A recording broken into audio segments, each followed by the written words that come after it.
Why Come Japan? Welcome to another edition of Why Come Japan. I'm your host, Mr. Radrey, where on my show where I interview creatives who do creative things here in Japan. I don't remember the intro. I don't remember what I say. But it's usually you have an intro down pat, but today it's like about creative people, and I'm Radrey, and on my show, it's one of those days. Yeah, it's one of those days. I'm running on like 3 hours of sleep. We're all just going. Wait. You're only on 3 hours of sleep? Yeah. Why? Why are you only on 3 hours of sleep? This weekend is intense. I just have so much to do. Okay, well, we'll get into that. I guess I should set up my guest. Today on my show is Tokyoologist, urban researcher. What other handles do you want to go by? That's my main gig right now, so let's go with that. Tokyoologist? Yeah. All right. Joe McReynolds. Pleasure to be here. Pleasure to be here. I guess I'll start the day off fresh with a Hugin Boogan, my favorite. So, nice beer. Whoa, Jesus Christ. Whoa. Okay, should get a good napkin. You had one job. Yeah, okay. Yeah, no. Wow, okay. Yikes. Well, I guess that's one way to start off the show. Face the microphone. All right. I'm being yelled at in the comments section that I should face the microphone. Maybe that's better. Oh, thanks, man. No worries. Yeah. Lifesaver. I should hire you. You be my intern. Dude. All right. Just yell at me. I demanded iced latte. Jesus Christ. Be somebody's coffee bitch or something, right? Anyway. Cheers. Cheers. So, Joe McReynolds contacted me, and you were you're a fan of Justin Isis, one of my former guests, right? Yeah, a little bit. I learned about him through the few people I know in the expat community and his novels and stuff. And yeah, so I'd seen your podcast around different places, and I was curious if you had interviewed anyone that I should know for my Tokyoology research. And then Radrey said to me, "Hey, you should come on the show." And so here I am. Nice. Okay. Well, I mean, I've never had an urbanologist on the show. I mean, I'm barely an urbanologist, so you never will. Yeah. Okay. I'm someone who had an entirely different life going on. Oh, your AC just tripped on me. Nice. Yeah, Joe's right underneath an AC machine. So sorry, Joe. Japanese appliance maintenance, gotta love it. Yeah, so I was someone who had a totally different life going in the U.S. I worked in foreign policy, still do kind of. Worked as a foreign policy advisor for Hillary Clinton's campaign in 2016. Oh, really? That didn't work out so well. Okay. We lost, you may have heard, so... Really? Yeah. Wait, what? I regret to inform you that, yeah, no, so okay. I kind of had suddenly a lot of free time for the next 4 years, and I had wanted for the last decade or so to do a research project of how Tokyo functions as a city, understanding the ways Tokyo works differently than Los Angeles or New York or Washington, D.C. or other global cities. But I'd always thought that would be kind of impossible because, I had my life in D.C. working in foreign policy and everything. But then all of a sudden, Hillary Clinton lost. The Japanese government offered me a fellowship, and then now here I am, researching how Tokyo works. Oh, well, like, what are you telling me that you study at Keio University? I'm a researcher at Keio. Oh, you're a researcher, okay. Yeah. I work with a few different laboratories at Keio University. There's people who specialize in law, people who specialize in architecture, people who specialize in subcultures, and so I'm talking to different people who kind of get at different angles of how Tokyo works. Because when foreigners come to visit Tokyo, they see these like phenomena that's like totally different than how things work back home, whether it's specific subcultures or why this is the best food city in the world or how the transportation network works. And they see like, oh my god, this is so different than everything back home. But then they're wondering, why is that maybe? And there usually aren't a lot of good answers just out there. And so to understand why things work differently here, you have to know history, culture, public policy, economics, all these different factors that explain why, for example, good sushi costs about a tenth as much here as it does in New York. Like, $20 sushi here is as good as $200 sushi in New York. And why is that? I mean, New York's a coastal city. They got plenty of fish. You know, why are there these massive differences in how Tokyo works as a city? Or the transportation network. Everyone knows, you know, Tokyo's got the best transportation network in the world. But then you go back about half a century, and the stereotype was, Tokyo's transportation network is crap, and everything is sluggish and noisy, and it's never on time. And so you go back through the ages, and all these sort of simple explanations that you get, oftentimes which are kind of Orientalist ones, of like, you know, oh, the Japanese culture is so unique, and they're a punctual people, and which doesn't actually explain why Tokyo works the way it works. And so that's kind of what I'm doing, is in various aspects of life here, kind of peeling back the layers of the onion to see how the city comes together and why it doesn't all just get bulldozed for luxury condos like it would be in San Francisco or New York or places like that. Okay. So somebody in the chat, Simon Ochanama to be clear. He asks, so what is a Tokyoologist? That's just a term I made up to explain what I'm doing here. Okay. Yeah. I mean, you could call it urban studies researcher, urban sociology, urbanist research. Everyone has a different label for it.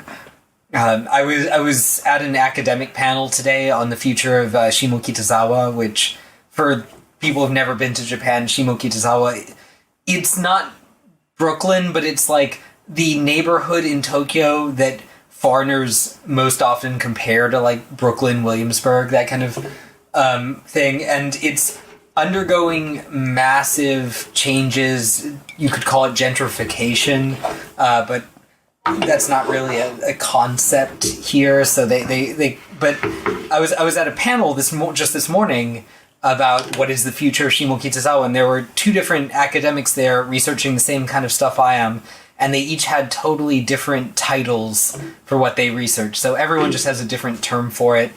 I just made up Tokyoology, because why not?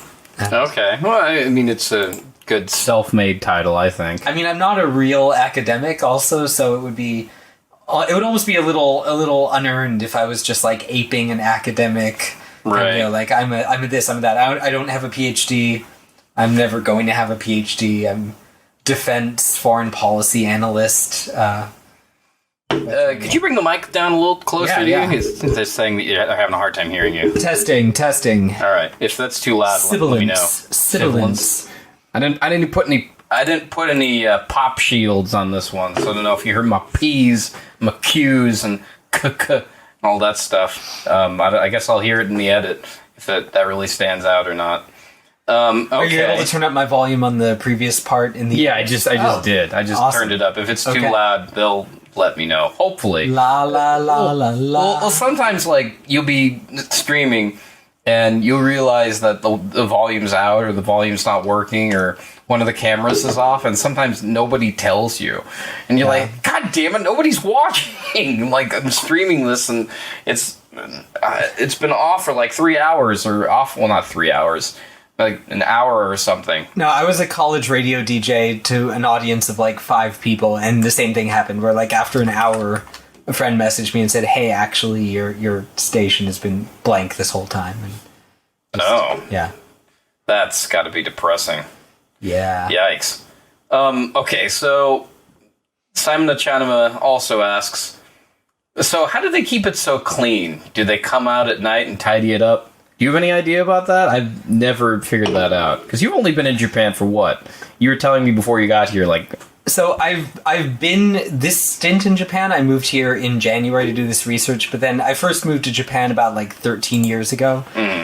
So I lived in Japan for a while then, and then I've been back for a stretch every year since. So, yeah. So that's actually a good question.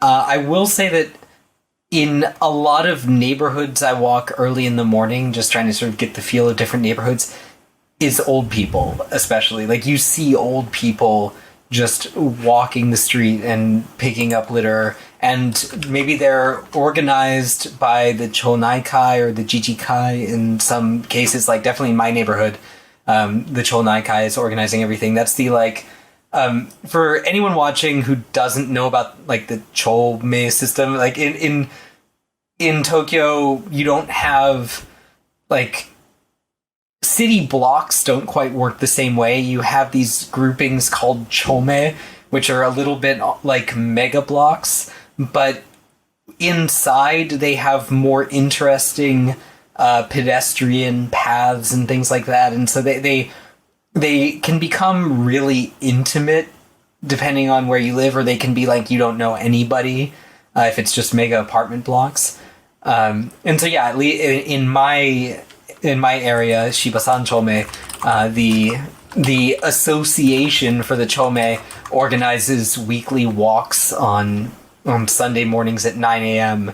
And so it's all old people, because, like, who else is up at 9 a.m. on a Sunday? But yeah, they are doing good work and cleaning up, and I do sometimes see city employees out doing in some places, but the whole thing with the lack of trash cans is actually really interesting, because a lot of people come here and they learn, like, Tokyo doesn't have trash cans, and they just assume that that's some, like, Japanese minimalist cleanliness Marie Kondo kind of thing. And no, it was Aum Shinrikyo, the cult group, committed a terrorist act in the 90s, sarin gas attack, where they put the sarin gas bomb or whatever it was inside a trash can. And government here can be really reactive after the fact. And so their response was, oh, well, we'll remove the trash can so that you couldn't put a sarin gas weapon in a trash can. Yeah. Right. Well, that's, yeah, most of my Japanese friends say that's the only reason why trash cans don't exist in Japan anymore, for that reason. Right? Yeah. And so people have adapted to that, but it's interesting. It's kind of a prime example of the ways in that people kind of just assume that things that they encounter here that are unusual are the product of, like, some innate Japanese culture, when actually you can point to specific times and places that things changed and they used to work totally differently. And every stereotype that foreigners coming here have about Japan, at some point in the past, Japan has probably worked exactly the opposite. And so, you know, teasing out why things work the way they do is kind of a complex question. Okay, well, here's a better question I have. Okay. How does one become a Tokyoologist? Or, like, is this... I remember when you first approached me on Facebook, Facebook Messenger, I remember you said something like, have you ever had any urban... What was the word you used? Like urban studies researchers or urban researchers. I forget even what term I used.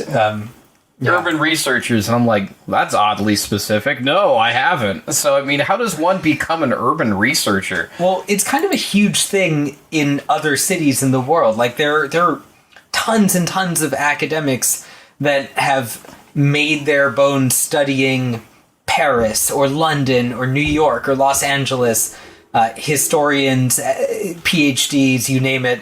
And they can build a whole career researching one narrow aspect, and then usually later on in their career they try and put it all together. But in Tokyo studies, you have some people who are doing it for professionally, and they're like PhDs, and they're focusing on a narrow aspect. Like, I have a friend, he's like the leading foreign expert on Akihabara and also Otome Road in Ikebukuro, the, like, Fujoshi BL subculture district, and that's his thing. But at the same time, there's not a lot of, like, money or career track in that kind of research, so you have to have a personal passion and then just piece together a life separately. Because academics here, it's a totally different structure than, like, academics in Europe, in America, for what gets you hired, promoted, advanced to the next level. So the people doing Tokyo studies in different respects, they tend to be like people who have a particular passion. They're doing it as a passion project in some way, even if they are academics by training, that this isn't how they make their living. It's just they're interested in understanding the largest city in the world, and in some ways one of the most unique cities in the world. And I think it's kind of crazy that we don't ask more often, like, the largest and arguably one of the best managed cities in the world, how does it work? Oh, so I guess with that in mind, how does it work? I have to ask that. Very carefully. Very carefully. There you go. That's such a troll answer. It's like what you tell people. Well, I look at different aspects of Tokyo and that kind of surprise foreigners. And I will say this.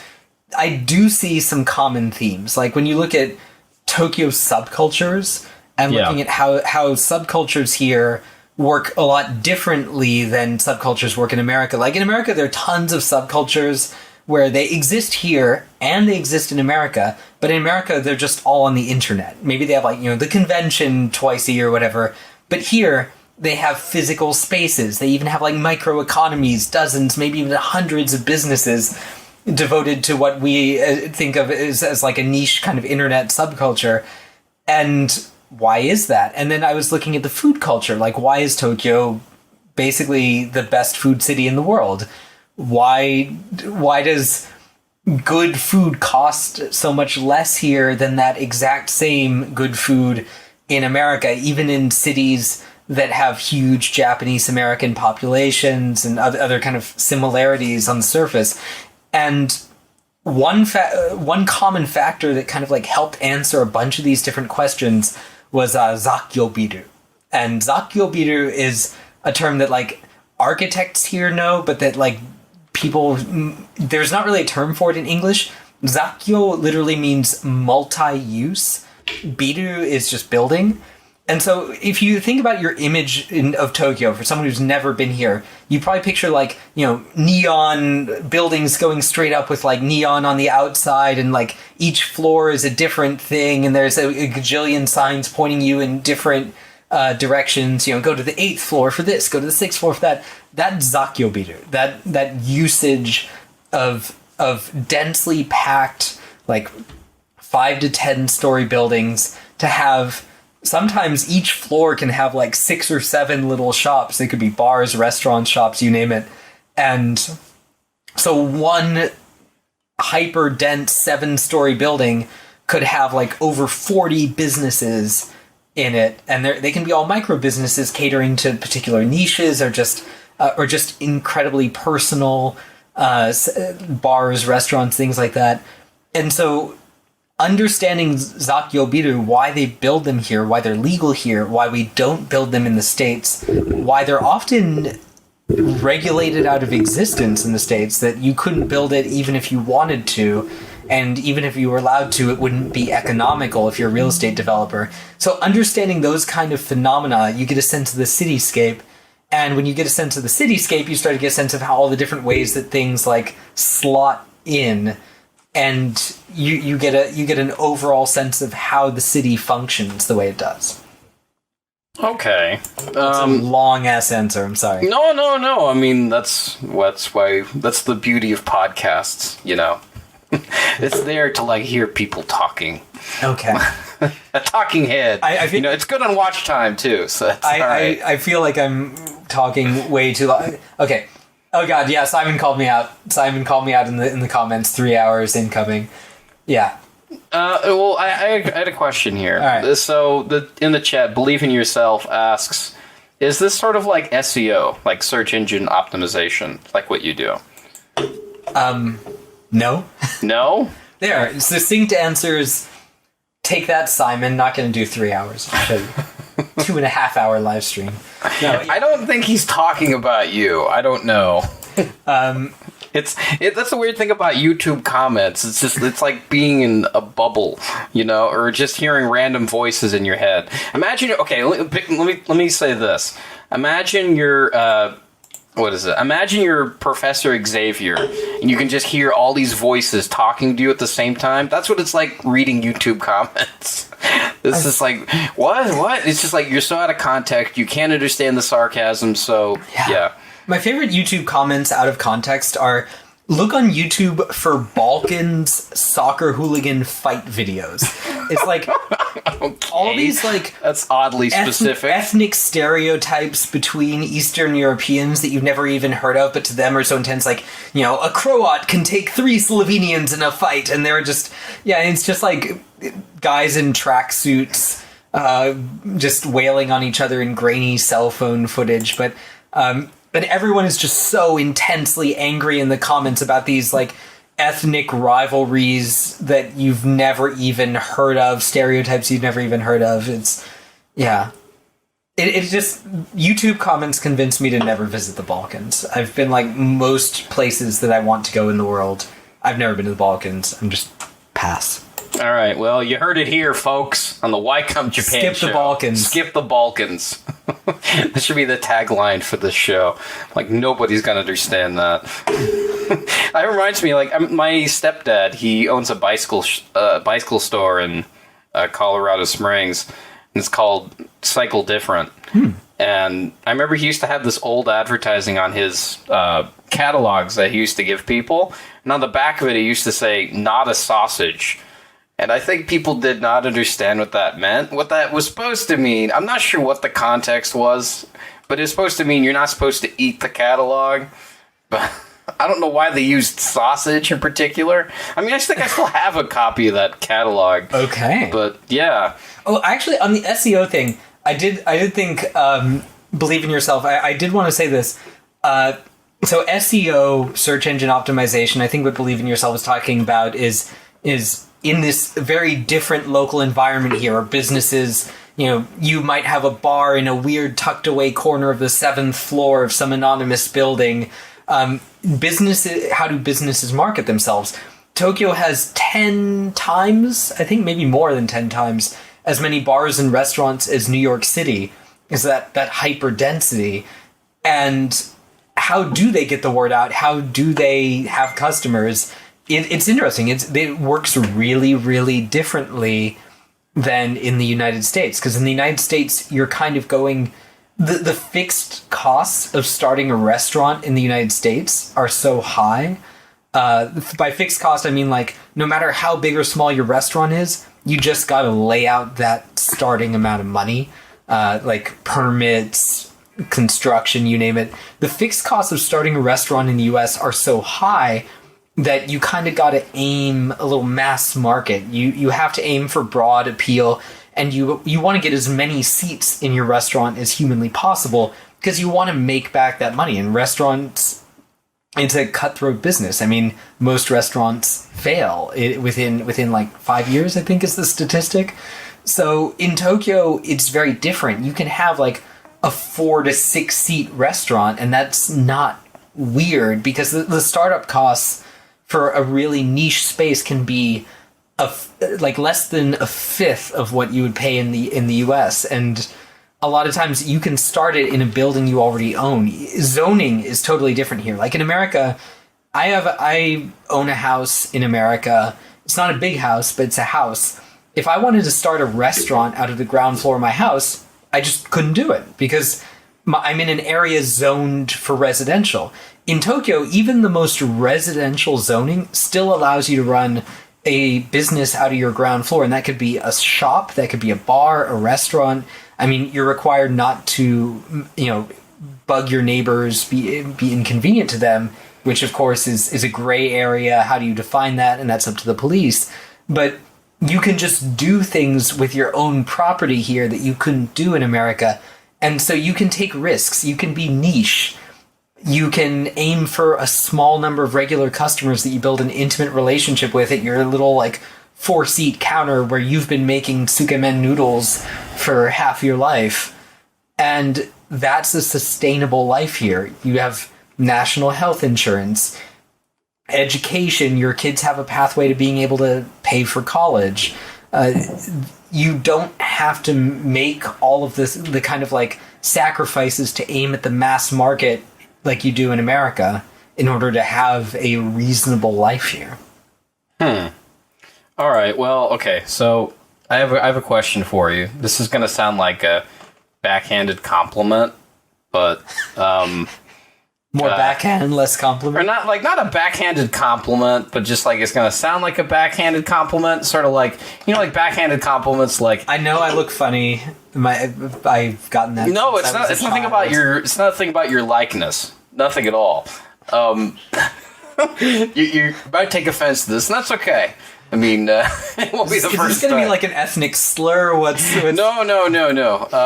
What my question is, Joe, your people. No, what was No.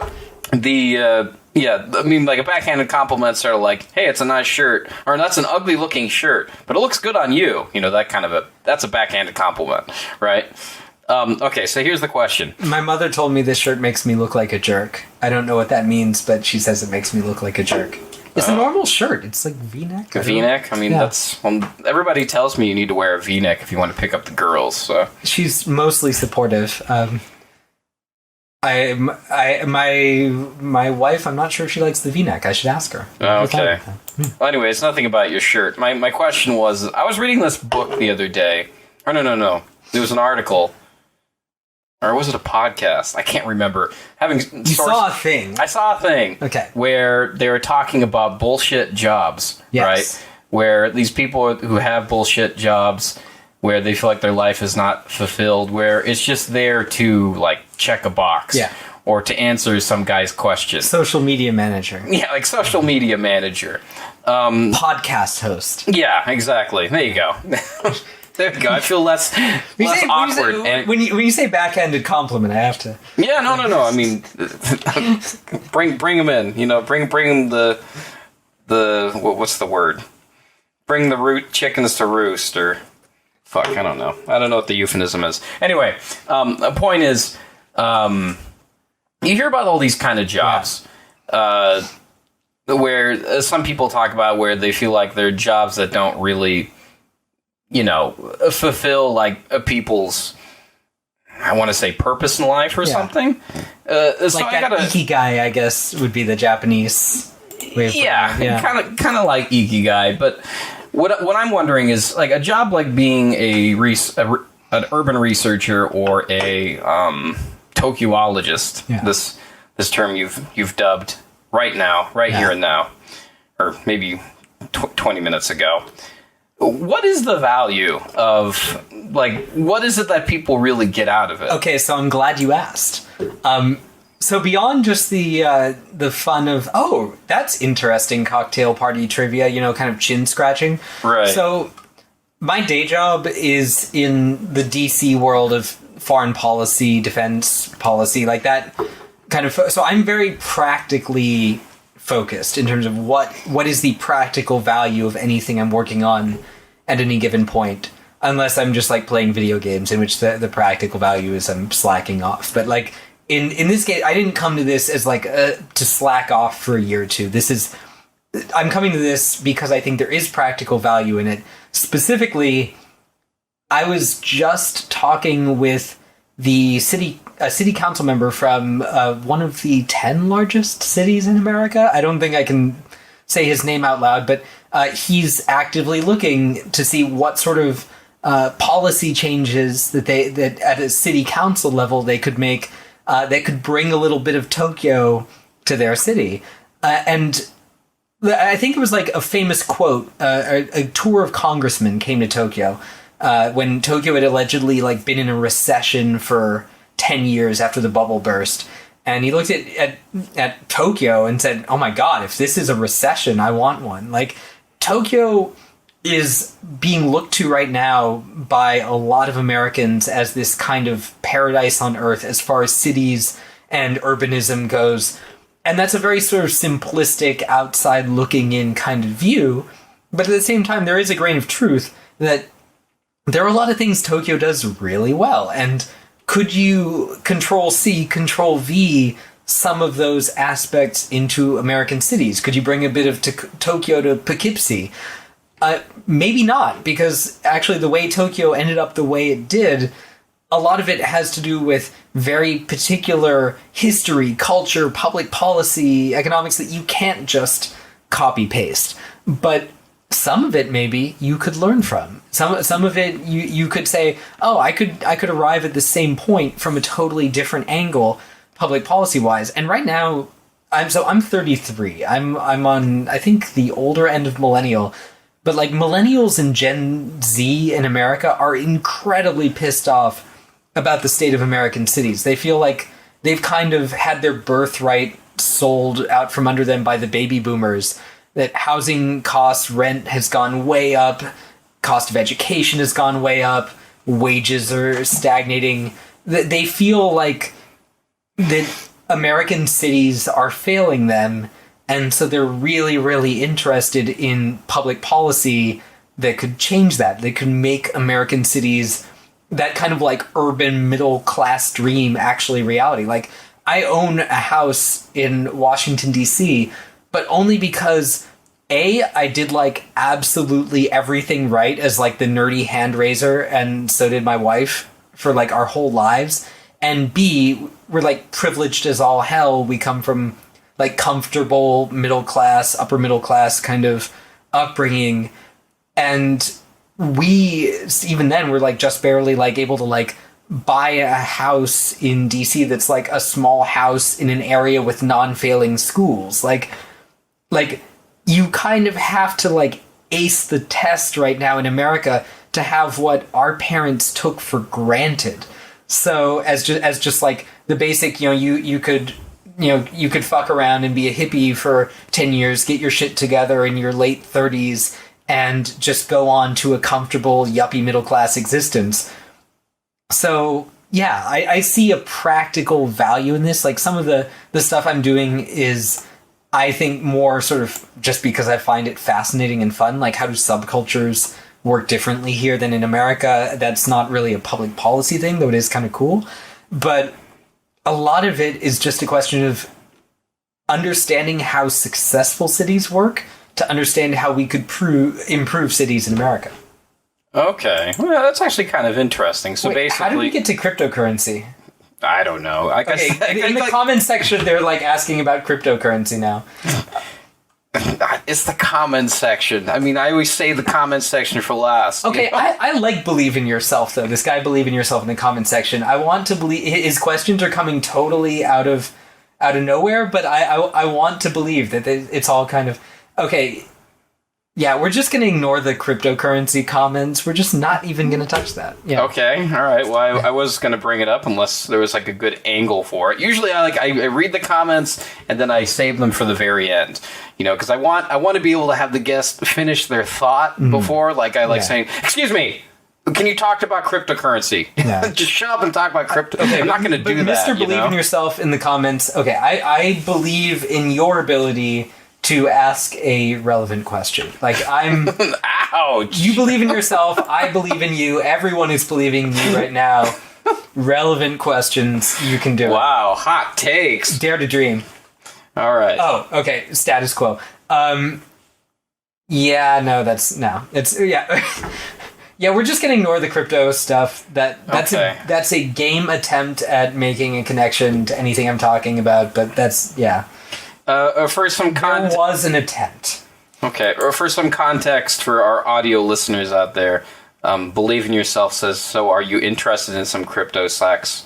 Forex action? I don't know what Forex Foreign is. exchange. Oh, okay. Yeah. I see. Okay, well, my basic question is so basically, you're kind of like can I say you're like a guy, like somebody messages you on email and says, "Yo, hey, Joe, I'm making a city and I need to know what to put in it. Can you help me like draw it and stuff?" Is that right? I mean, like, explain this to me like in terms of like a simple cartoon. Okay. Like, let's say I'm 5 years old and I don't understand urbanologies or Tokyoology.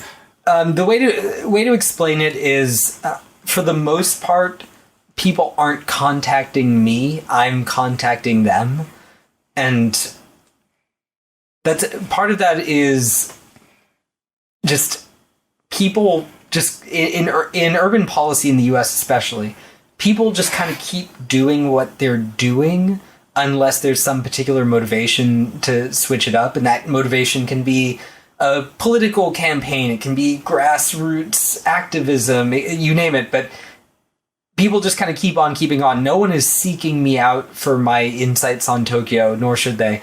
But I'm developing information that then I can convey to people who can make use of it. And hopefully a book comes out of this.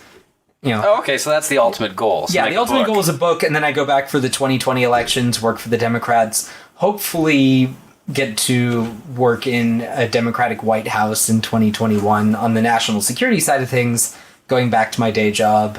But yeah, this is... Wait, that's your day job? It's like... Yeah. So my day job is in foreign policy, defense policy, like... That's my main gig. That's when I got sponsored to come here. That was through the Japanese government because my book on the Japanese military. Well, that's what I need. I need one of your books. I can do that weird Colbert thing where I'll just slam the book on the table or something. No one should buy the book unless you're one of 500 people in my narrow subfield of I study the Chinese military is my focus, like Chinese information warfare. Oh. And unless you have a professional interest in Chinese information warfare, my book is dry as hell. You should not read it. The book on Tokyo, I'm aiming at a general audience. So that, a year and a half from now, if I come out with the book, everyone should read that. But that was... So this one will be in color and have pretty pictures and everything? Maybe. Okay. That's it. Okay, I'm going to write down that suggestion. Have pretty pictures. Yeah. Because I'm just been thinking text. I didn't... Yeah. I saw this book actually today at Kinokuniya, and it was a cookbook. But the way it was put together, I can't remember the name of it. But the way it was put together, it was it has one of those textbook kind of covers, the real thick covers, and the binding of it, not the binding, what's the pages, on the outsides, they're all pink. And it totally matched the book, and it just looked beautiful. Wow. I just wanted to buy the book just how beautiful it looked. I didn't care. I don't really care about cooking Japanese food. I think it's one of the most driest things ever. I mean, I'm sorry. Maybe some people really like Japanese food out there, but to me, it's so simple. Okay, I'll turn the question around on you. Why did you come to Japan? You don't like Japanese food. That's kind of no. I love Japanese food. Okay. I mean, I like things that are simple sometimes because when life gets complicated, and let me put it this way. When I was a kid, and I went to McDonald's, right? Yeah. I was the type of person that would want a hamburger with nothing on it, nothing, because I didn't like a variety. I didn't like all this extra stuff. Actually, and this is true. No, my dad's the same way. Okay. This is true. I eventually started to experiment with ketchup. That was the first try, and then eventually, and this is true. I mean, I Joe is face palming right now. This is a lot to take in. Okay. And when I came to Japan, that was the first time because a typical McDonald's hamburger is mustard, a couple of pickles, some, I guess, onions, and cheese. Maybe not even cheese with the normal hamburger, one the typical one. It wasn't until I came to Japan where they said, here, just take this. And I ate it for what it was. And so, I don't know, I guess what my love of Japan is that all the food is so simple, but yet I criticize it. I don't know. I'm not sure what I'm trying to say with this. You've also been here 10 years, so I guess it's a different experience being here for 10 years. I've done multiple stints in Japan, but they've always been months. They haven't been years. And I hear from a lot of people who are really long-term expats that you do kind of get the curve of your experiences here. You hit the valleys where you hate everything, and then you hit the peaks where you love everything, and it's just... Oh, well, I mean, I don't hate Japanese food. It's just why would I want to buy a cookbook of it? It's just the meals are so simply put together. But maybe it's complicated. I don't know. It's just everything feels so simple. I feel like it should be more complicated. Because whenever I go to America, I remember when I was a kid, everything just seemed complicated. And so, maybe that's what I loved about Japan. Everything was so simple. I mean... Or maybe not. I don't fucking know. Japanese food seems simple, I feel until you have sushi where the ingredients are excellent, but the chef is not very good. I always thought it as someone who... I don't think of myself as someone, sophisticated who can really tell fine differences between food, but when I had a meal where I knew the fish was good, I knew the rice was good, and I just knew that the sushi chef was bad, that was when I started to realize just how much intense, like, understanding of how to do a relatively simple technique very expertly, how much goes into that. Yeah, well, I guess getting back on topic here, Yes. kind of wanted a diatribe here about McDonald's and stuff. Okay, so basically, you've worked for the government, mostly focusing on China. Chinese military, yeah. Okay, what got you interested in Chinese military? This is the nerdiest shit ever, but That's why we're here. That's why we're here. I flowcharted out my whole life at age 16, basically, or at least my professional life. Okay. Basically, I just kind of asked a series of A or B questions and then went from there, like, do I want to make a ton of money or do something to make the world a better place? Make the world a better place. Okay. Within that, like, do I want to go into medicine, science, like, arts, activism? You know, what are the options? Looked at what I'm good at, the many things I'm not good at, and decided, okay, go into government, politics, public policy, that kind of thing. Domestic policy, foreign policy. Domestic policy, there's tons of great ideas out there, but it's more a question of there being a lot of powerful people and interests who don't want to enact those ideas, so it's just an endless slugfest. Okay, pass. Foreign policy. Okay, foreign policy. You have to pick a region of the world. I'm a Jewish guy, so if I work on the Middle East, whether I'm pro-Israel, pro-Palestinian, either way, everyone's going to be pissed off at me. So, okay, ixnay on working in the Middle East. Russia, just depressing as hell. Ixnay on Russia. Yeah. Okay. This goes back to don't go to the Balkans based on their YouTube fight video comments. Yeah, if you learned anything today in today's podcast, don't go to the Balkans. Don't go to cold places with bad food and unhappy people. You speak from experience? That's just my general... I grew up near the beach in California, and very... What? That's not like the Balkans at all. That's what I'm saying. It's a very sunshiny place where everyone's happy and all the time. I see. And that's oversimplifying, obviously, but it's Have you been it's a there? good time. The Balkans? Yeah. Oh, God, no. Okay. Yeah, no. I'm maybe people are actually really, really happy in Eastern Europe, but I don't know if you've ever seen... There's this movie called A Serbian Film. Oh, God. No, I've never seen it. I've heard many things about it. Same, and it's just like the most depressing, horrifying, depraved movie you can possibly imagine. And it's called A Serbian Film because it's supposed to be... Hello! Hi. We're filming a podcast. Sorry. Yeah, the girlfriend's here. Ah, nice to meet you. Nice to meet you. Right. But yeah, so the director said that, like, A Serbian Film is an allegory for political life in Serbia, and that alone was enough to convince me, like, I'm never going to visit Serbia. Like, fuck that. Wait. So you've seen a Serbian film, or you haven't? You just read the description? Wikipedia was enough for me. Okay, like right. Anyone read the Wikipedia entry for A Serbian Film, like the plot synopsis, read that the directors intended as a commentary on life in Serbia, and you tell me, do you want to visit Serbia? I'm guessing no. Yeah. Okay. There are many wonderful places to go in the world. Yeah, goes anywhere but Serbia. All right. Okay, so, back to the main thrust of the storyline here. So, flowcharting out, what do I want to do with my life? Foreign policy, East Asia, and then I went to undergrad for that. I went to master's for that, and that's not how words work. I did a master's degree in that. Yeah, sorry, I'm 3 hours of sleep. I'm like fried right now. But yeah, so I did that. We should talk about that. I moved to China for a year to get Chinese language skills for that I needed for the job. Moved back. I've been doing that work ever since, and it's kind of a nice space to do all the other things that I want to do in life. Good work-life balance. Wait. So I must have missed a step here. Like, why? What was the China connection?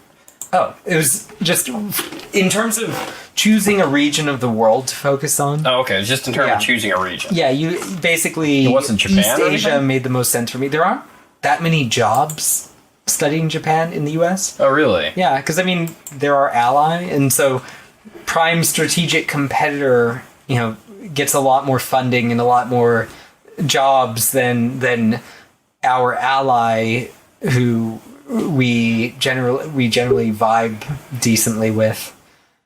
Oh, okay. Then why are you here? I mean, I studied Japanese from freshman year of high school onward. Oh, okay. In my high school, public high school in California, the options were French, Spanish, Japanese.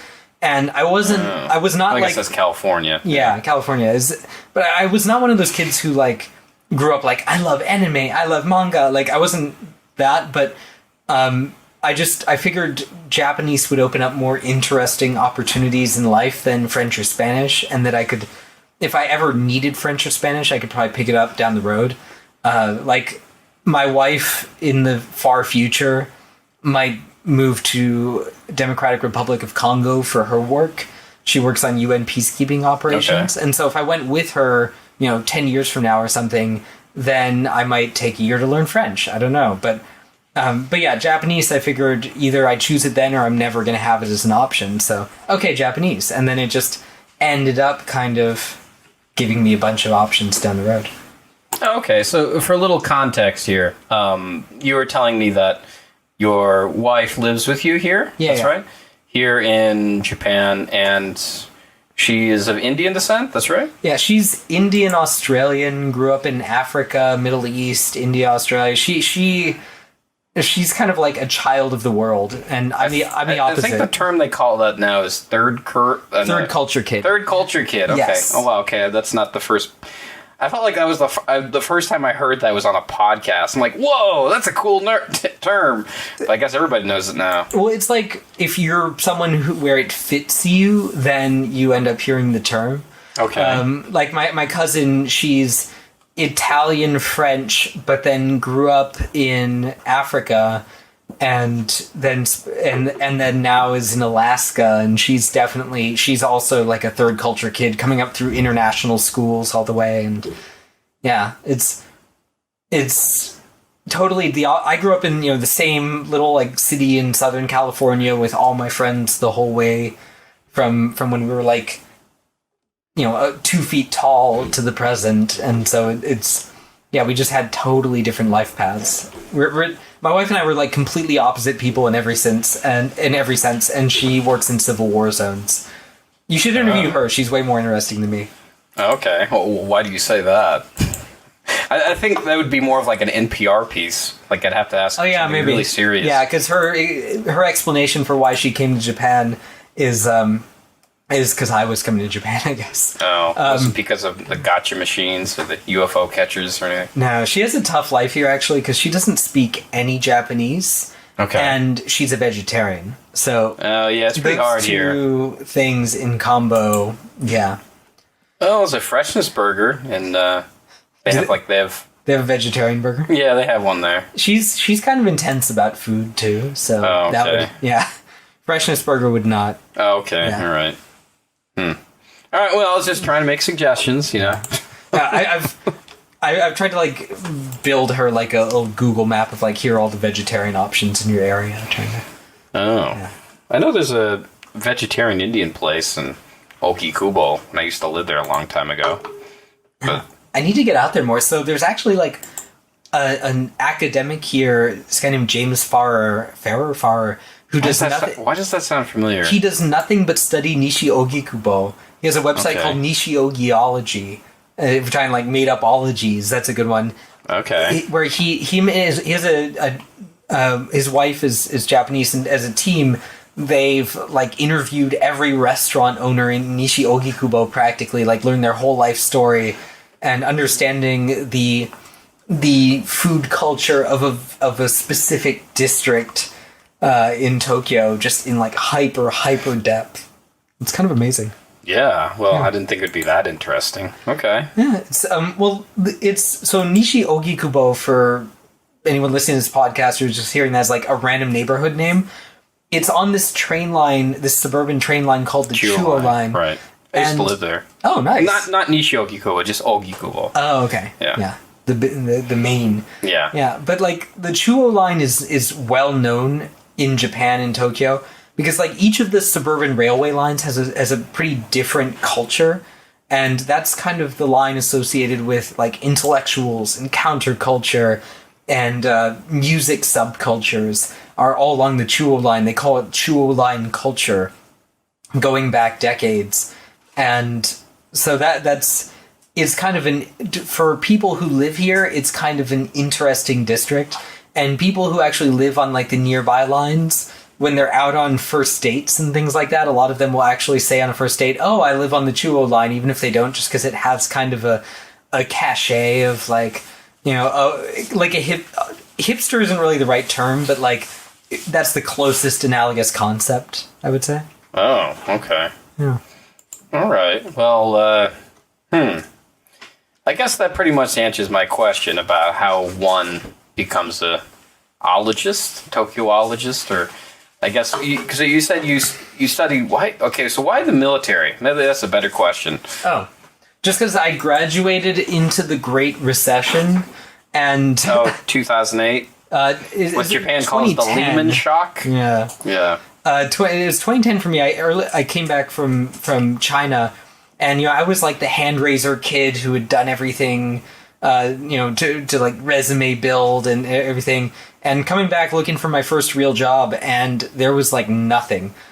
And I took like 6 months job hunting until I found a job. And it just turned out to be like my dream job, working in the Chinese military. But I could have ended up doing something very, very different. Is your girlfriend, like, is she trying to sleep? Should we wrap things up? No, No, I'm just trying to get... Oh, yeah. Sorry. Okay. Yeah. Want to be considerate. No, it's okay. I mean, she knew I was doing this podcast. Okay, cool. Yeah, she always tries to ruin it. Luckily, I don't think she can this time. Aw. Or maybe she can. I don't know. You can try. Have you guys ever hosted a joint podcast? This is the closest we've gotten. I mean, I'd like to do more. Okay. I'm a sappy person who loves rom-coms, so that may be coloring my judgment, but I feel like you guys would be good co-hosts of a podcast. Yeah, I don't know. I mean, I was thinking about getting her on at one point. I mean, we'll see at some point. Phrasing. If you watch Terrace House, or Terrace Terrace. House, thank you. And, oh my god, yes. You seem like if you like rom-coms, I'm sure you've seen it. Rom-coms and Tokyo-ology, yeah. And it's good language practice, too, because by far the weakest aspect of my Japanese is my listening and understanding, when it's kind of an unscripted interaction, getting the nuances of what people are saying to me. And Terrace House is amazing for that. Do people watching this know what Terrace House is? They should. If they don't, I'll explain it. Okay. Imagine, I would explain, imagine MTV's The Real World, except gloriously banal. Like, people resolve their disputes in a mature and respectful way. There's not major drama. There was an entire episode of Terrace House that was just about, a trip to Costco. That's... And there's something sublime about that. So it's imagine a respectful, adult, calm version of MTV's Real World.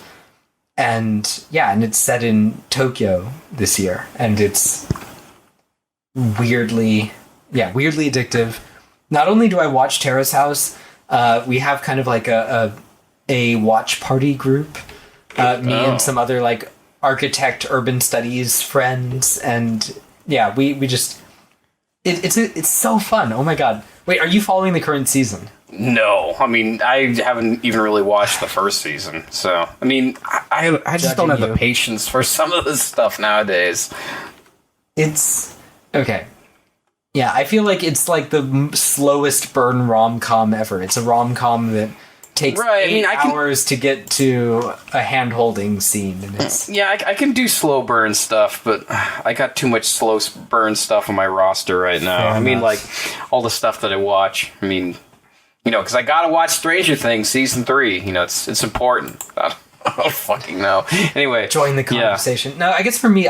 join the conversation. Yeah, what is it with that? I feel like I feel kind of this urgency, which it actually kind of colors my whole life here. The fact that I don't have an unlimited amount of time to live in Tokyo and finish this project I'm working on. I'm trying to do a very wide range of research in a very short amount of time, all things considered. And so I'm trying to restrict myself to like media that helps build up my Japanese language skills, which Terrace House does.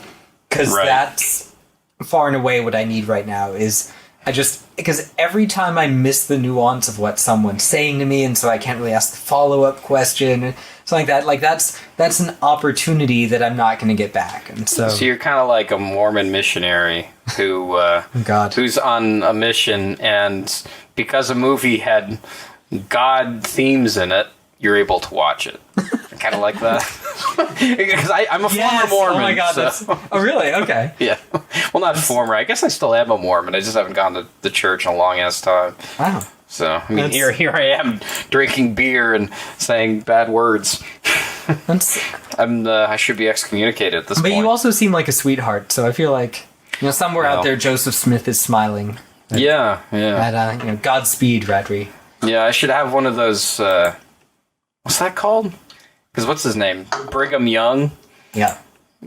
A name that has like a dual meaning. Like, what's that TV show, Breaking Bad, where they have like Saul Goodman? Brigham Young is a good porn name, I agree. No, yeah. Like, not just a porn name, I mean, but like for a church, because that's what your goal is. You need to bring them in young. Bring them young. That's where you were going with that. Okay. Yeah, I mean, like, in Breaking Bad, you have Saul Goodman. And Saul Goodman stands for It's All Good, Man. Really? Like, you didn't know that? God damn it. Okay, so... Yeah, I need to have a name like that. This is terrible, but, like, prestige television... I watch a lot of prestige television indirectly by just reading the Wikia, where they, like that, like, crappy fan wiki where everyone uploads their own synopses of everything that happens on Breaking Bad or The Sopranos. Right. Like, I've never watched a full episode of Game of Thrones, Breaking Bad, you name it, but I've read the wiki entries. Oh, okay, that's probably all you need, really. And, to, like... So I was anxious to see what would happen too with the Game of Thrones finale, even though I'd never watched an episode, just because I don't have the time, man. Tell me about it. Well, I mean, there used to be a time when like you did have the time. Like, I was thinking about this the other day because I'm trying to start this new podcast called Rad Culture, which I'm having a hard time getting together because I kind of want to do it in a different format. But I was writing one on Mad Magazine, if you know that. Oh, yeah. Mad Magazine, and I was reading some of the old issues the other day, and I was looking at some of these jokes in Mad Magazine, and I'm like, these aren't funny, these jokes. Or they're like, ha, or you don't even laugh. But they're aimed at a certain age group and era. Yeah, I know this. But, I mean, the thing is, it's sort of like, how when you're texting on your phone and you want to react, and you write LOL, just because you want to react, but you didn't actually laugh out loud. That's kind of how I feel about the Mad Magazine. Minor sin, yeah. It's like that's funny. I get that one. And so my feeling here is like, man, like a couple of years ago, there was a time when you'd get a Mad Magazine for a month, and that's all you had. Now it's like at any time, at any place, anywhere, you can start binge watching your favorite show.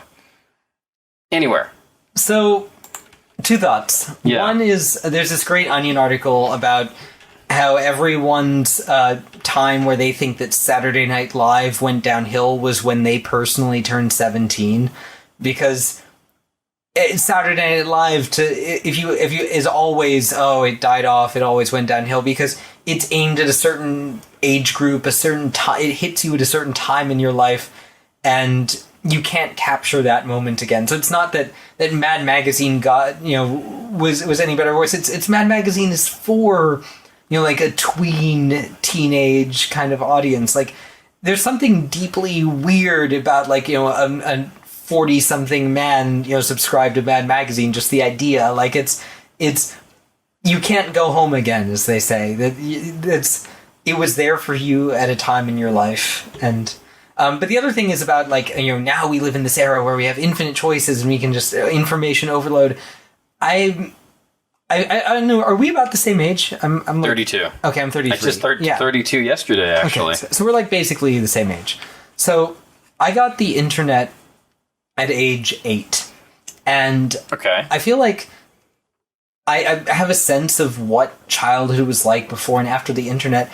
And we had like zero attention span before the internet either. We would be bouncing between, a million different TV channels or books or action figures or trading cards. Or like it's just the nature of human beings to be like easily distracted by new shiny things. And unless you're living in some kind of like Pyongyang level deprivation, then you're gonna have that kind of distractions. And so I actually don't blame the internet and digital culture. Oh, yeah, well, I'm not blaming the internet. I'm just saying that I don't remember it like having access to so much stuff at like such a little time. But yeah, you are right. I mean, when you're a kid, it's just like you just move on to the next thing. Yeah. Or like what I used to do is I used to just focus on one thing and then focus on it some more and then focus on it a little more deeply and then dinosaurs. Yeah, or then like you write your own fan fiction and then you start thinking more about it and I don't know. I mean, I guess now what fandoms did you write fan fiction for as a child? Sonic the Hedgehog. Okay. Archie comics. I loved Beast Wars at the time. Classic. Okay. What else did I like? Wait, Sonic the Hedgehog, did you have your own like self-insert Sonic the Hedgehog character? Like no. It was I never dressed up like Sonic the Hedgehog, no. Not even in your fan comics or anything? Or? No. Okay. I loved smiley faces for some reason. I don't know. I had a big fetish for that for some reason. I don't know. Okay. I don't know. You're asking me what I liked, so I'm being honest. The word fetish just threw me off there. Okay, all right. I like smiley faces. There we go. Okay. Yeah, all right. I mean, I'll take it out of Gross Town, all right? It doesn't have to be, all right. Do you like what you like? Yeah. I remember one of my friends used to tell me that he had a bouncy ball fetish. I didn't know what that meant, but okay. I guess that could go a lot of ways. There's a lot of things you could do with a bouncy ball. Because, I mean, I guess when you think of the word fetish, you're thinking of somebody naked and like laying on them or, doing sex perversion stuff. I guess there's always that sexual element. So I guess maybe you probably shouldn't use the word fetish. Because I guess the word I probably should use is expert or uber or, I don't know. You're a smiley face expert. There you go. I mean, there are pornography historians. So. That's the thing. Okay, actually, history of pornography is fascinating. Jesus Christ, okay. My wife actually, not to become like a wife guy, as they say on Twitter, but like my wife actually wrote her high school like term paper on the history of pornography, and I was like, oh, that's so cool. But fun fact, what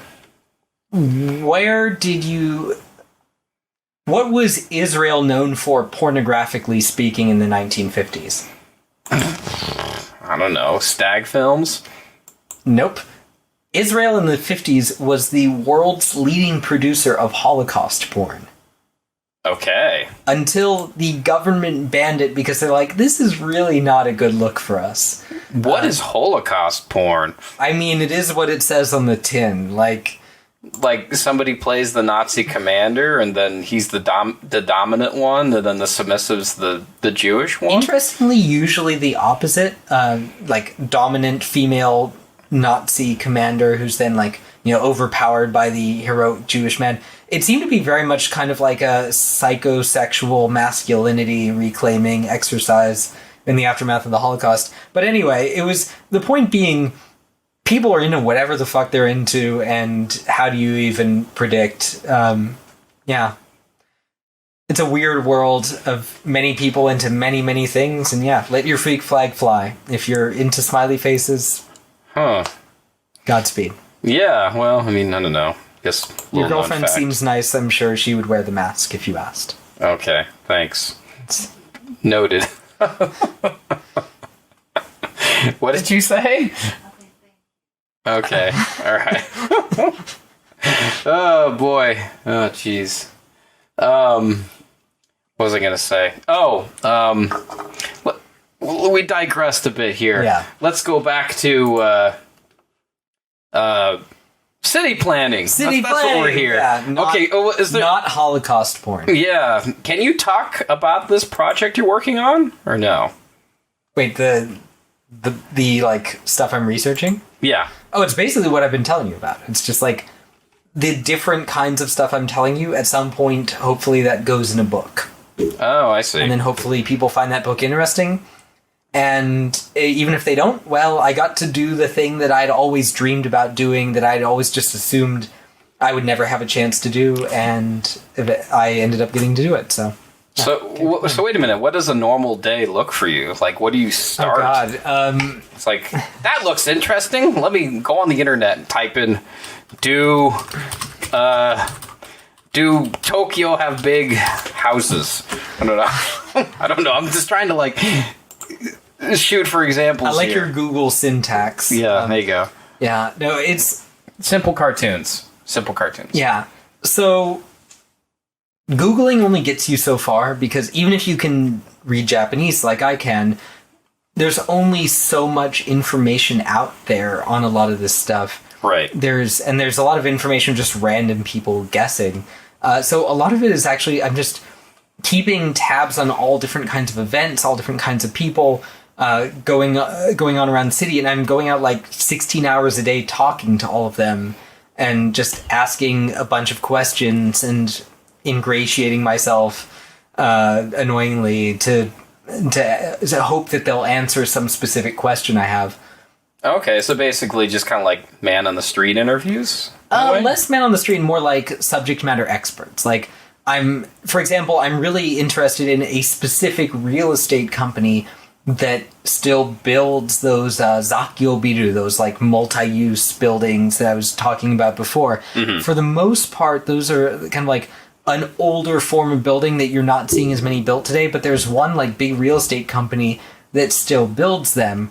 And in places where like another real estate company might say, I'm going to build luxury condos or something boring like that. So I want to know, why do they do it? What's in it? What's their economic calculation? So right now I'm trying to track down someone from the right division of that real estate company who I can like go have beers with, and hopefully he'll answer my question. So that kind of spidering out to find different people who can answer whatever burning question I have. I'm guessing all of the questions are in English or Japanese or both. I mean, my Japanese language, I call it like Borat level. Like, I very nice. Yeah, like I can ask anything I want to ask, but I'll sound like a goofy dumbass when I'm asking it, and I just sort of learn to accept that. But for those of you studying Japanese at home, I guess it between N2 and N1 on the JLPT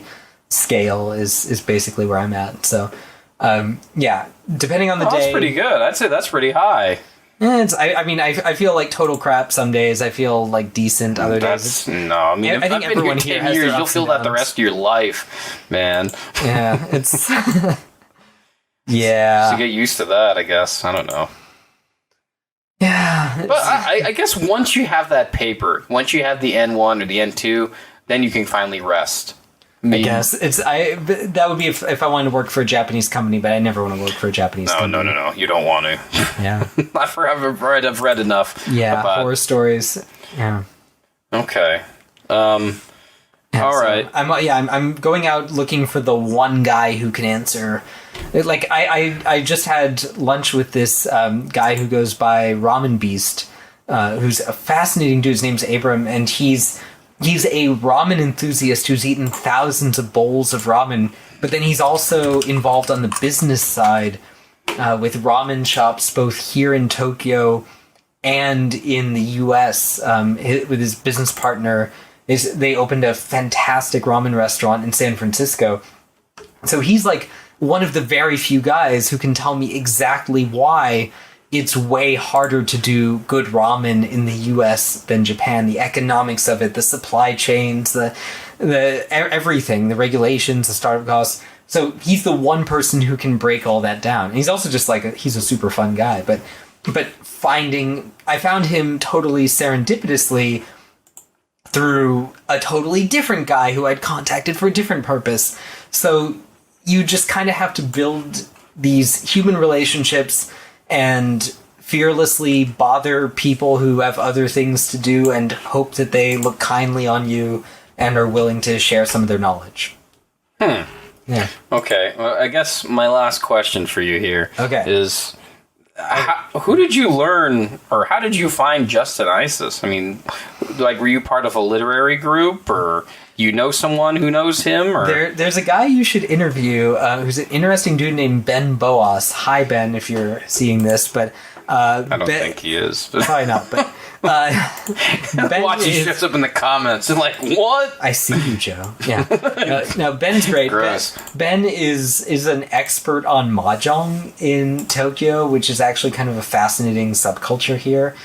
And he's also like a longtime expat, lives down in Kamakura, and he just knows a ton about the city. And Ben is friends like you are with Justin Isis, and so it's a small world. Okay. And so... Well, I guess maybe a better question would be is, how did you meet Ben? I met Ben through this other guy, Patrick, who is the world expert outside of Japan on Akihabara and Otome I know Road. two Patricks. There's Patrick Macias, and then there's Patrick Galbraith. Okay, all right. Oh, have you met him, or is he? Yeah. No, I went on two of his tours. I actually filmed some of them. Oh, I didn't know he did tours. Okay. Yeah, I would love to put him on my YouTube channel, but it doesn't belong to me. So maybe I might get in trouble, or maybe not. Who knows? Maybe they could care less. It belongs to the school, Temple University, where I went to school at. Oh, you went to Temple? Okay. I did. Yeah. Oh, nice. I'm an alumni. I've just been hanging out with two of the Temple professors, actually. Anyone I know? Ben Balas? No, don't know. Miyako Watanabe, architecture professor. That one sounds familiar. They're probably new. I don't know. Hi, Miyako. Yeah. Yeah. Yeah. Give us 5 stars. Rate our book on Amazon. Rate his book on Amazon. 5 stars.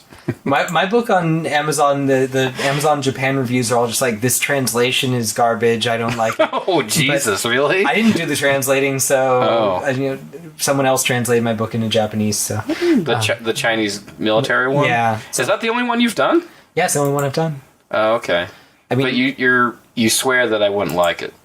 Oh god, it's deadly, deadly boring unless this is a thing you focus on, like for your. So you have to be really into it. No, yeah, like extreme. Okay. It's a like specialist reference manual, basically. Oh. It's not like. Yeah, this is not like me condescending, like, oh, you like simple children wouldn't understand. No, it's not. It's like you will be bored to tears. You'll be like, yeah, don't do that.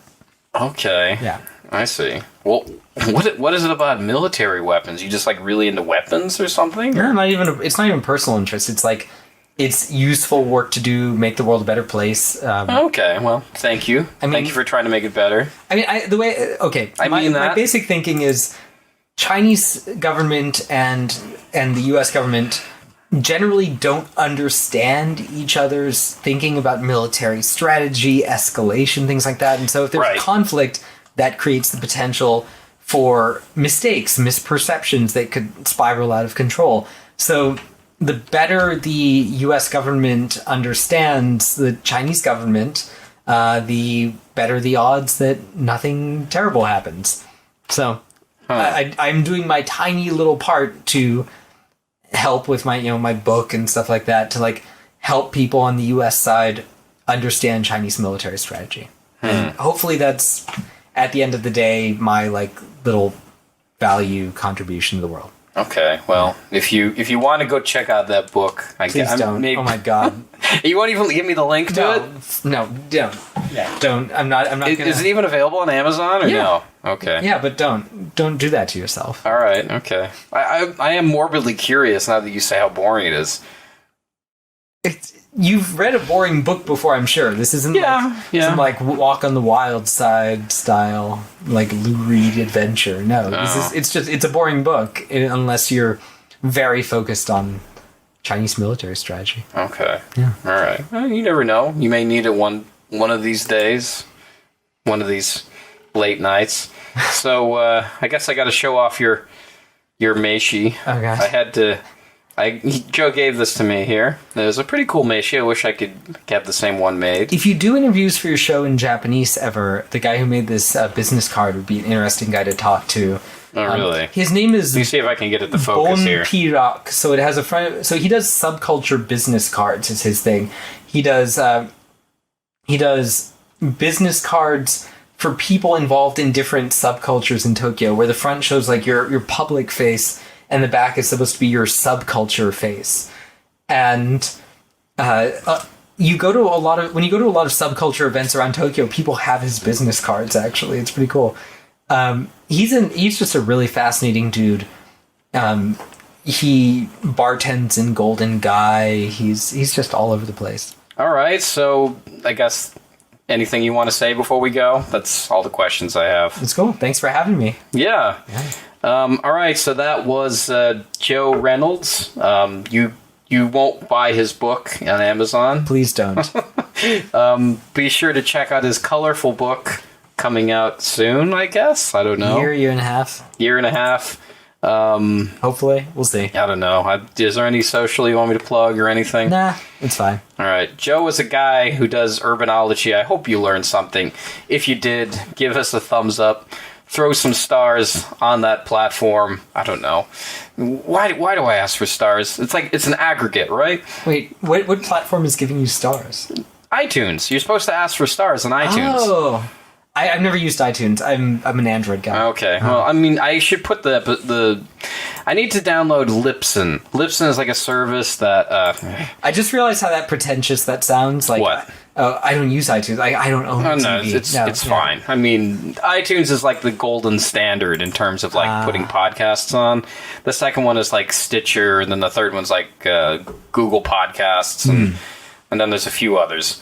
Most of the time you'll hear like other podcasts where they're like, be sure to check us out on iTunes, Stitcher, and Google Podcasts, or wherever you get your podcasts. You know, and they say something like that. And usually if you have a service like Libsyn, which it's a pay service, you have to pay for it, but it pretty much puts it on all platforms. And so you don't have to really... it's like a couple of buttons. That's but convenient. Yeah. It's like $15 a month or something. Okay. Yeah. And plus you need to also have a website, which is another extra $15. So, end of the day, you're spending $30 a month just to have a podcast that you get little in return. So, give me those 5 fucking stars, god damn it. No, self-actualization. You get self-actualization. Yeah, there you go. I get you're climbing Maslow's hierarchy of needs. There you go. If you give out 5 stars, it means you exist. There you go. If you give 4 stars, Radrey will begin to doubt his purpose in life. So yeah, well, I don't know. Please give 5. Yeah, what is it? The 4 stars. That's the one that always gets to me. Really? Yeah. The 1 star. Okay. Yeah. I get it. They're having a bad day. Maybe their wife. They got in an argument with their wife or girlfriend or boyfriend or whatever. 2 stars. All right. Yeah. Maybe the audio was bad one episode. 3 stars. Okay, I deserve that. 4 stars? What the fuck? The 4-star one just, I don't know, drives me crazy. They're like stroking a very long beard as they ponder exactly the perfect podcast rating. God damn it. Giving way more thought than it deserves. Yeah. It's like, it was alright, but it's not that good. And then, no explanation. Why 4 stars? I don't know if you've ever had a pet peeve, but that's becomes a pet peeve. Totally fair. Understandable. All right. So yeah, with that note, tell the internet that you exist. Remember, the internet's about you. My pet peeve is Serbia. Never go. Never visit. Remember, kids, don't go to the Balkans. Yeah. And on that note, next week on the show is nobody. I need to get a guest. Okay. Maybe I can hit up your pal, Ben Boaz. Yeah, see if he's up for it. He's got a young kid, so that might be tricky. But, maybe. We'll see. Yeah. I don't know. Do remotely. Are you familiar with a website called All Japanese All the Time? No, what is this? It's like a way to learn Japanese. I don't think that's not him. There's a guy in the States. I think it's Matt versus Japan or something. He reminds me a lot of Ben Boaz. I get them confused, so... See, I studied in high school before there was, the whole social media culture for Japan learners, so I kind of missed out on all that. Yep, alright. So somebody in the chat, Vids of your mom says I exist. Aw. Great, thumbs up. Thank you, Viz of your mom. Yeah, Everybody loves Is your that name. actually your mom? That would be really sweet if that was your mom, like, wanting to support the podcast. Oh, if you finally go to his channel and all it is just actual vids of your mom. Yeah. Which reminds me, tonight is my mom's birthday. Oh, So I gotta- happy birthday, Mrs. Reynolds. Yeah, I Or got Mick Reynolds, excuse me. Um, Shit, what are you doing here? All right, well, let's it's end time this. zone difference. For the record, I did not forget my mom's birthday. Okay. Did not. I would never. Well, it was no. my birthday yesterday, so. Yeah, but she's in California, so she's just waking up. So That's why I didn't want to do the podcast yesterday. Oh. So. happy Anyway, birthday, Radrey. Thank you. Yeah. I was just, I was setting you up there because I just wanted you to say that. Because I love hearing those words. No, I don't know. Your mom was a sweet mom. I guess so. Why? It's just, I feel like it's nice when parents are good. Maybe that's an extremely simple thought, right. but it makes me happy when yeah. Okay. All right. Yeah. Well, thank you for wishing me happy birthday. And Wait, I thought you said it was your mom's birthday. no, it's my birthday. Oh! Am my words coming out of my mouth not working today? No, I totally So- missed that. I'm sorry. I talk too fast. Yeah, that's why none of my... you're talking about your mom's birthday and... Well, my mom's birthday is on December 13th. Oh. So. Hey, my dad's birthday's in December, too. Oh, okay. Yeah. December 7th, a day that will live in infamy. Birthdays. Yeah. Thumbs up. Yeah. Well, happy birthday to you. Yeah. So Thank you you. just turned 32. Yes. Oh. As of yesterday. There's actually a really depressing song lyric about that. There's a... Oh, okay. Love's just a story they tell to you, but the way they tell it ain't quite true. You'll wake up one day and you're 32. You'll realize love's just a story they tell to you.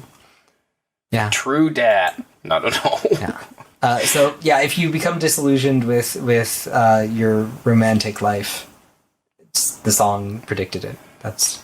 All right. Yeah. So 5 stars. Give us thumbs up. And my name's Radrey. And Joe, hi. Hi. see you guys. Bye. Bye. See you next week, or maybe I don't know. Bye. Oh wait, no, wrong button.